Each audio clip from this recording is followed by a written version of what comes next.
nález. Ano. No nepotřebuješ nás k tomu, že jo?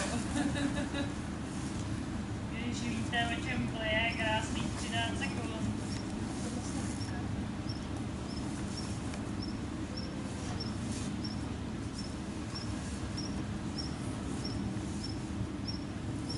Okay.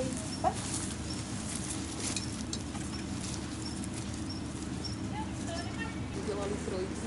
Jo, tak zatím ještě nemáme lidi takový, tam ale to mohli být přijde. třeba lidi, kteří se budou hýbat.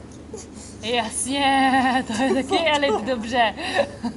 A tak na to jsou právě, si myslím, dobrý ty všelijaký atypický závody, kde můžeš vymýšlet takovýhle bejkárny. Nepozerajte sa na neho, lebo tam vyskočí na ramena a rozhodcovať.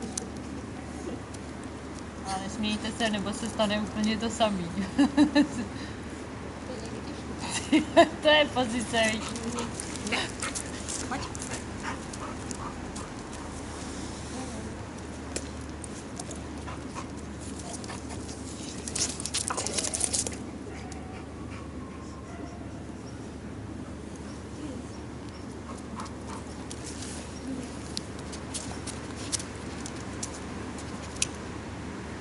Nález. Ano.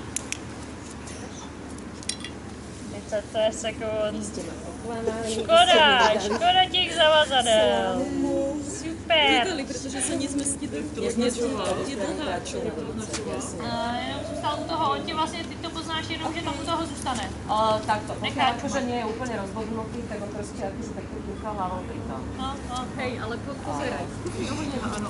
Mala som ju celý čas dierkami tak, takže som sa toho nedotýkala. Fakt je to cítiť, vôbec sa toho neboj. Ne, ta tyčinka totiž, jak jí zahají urák na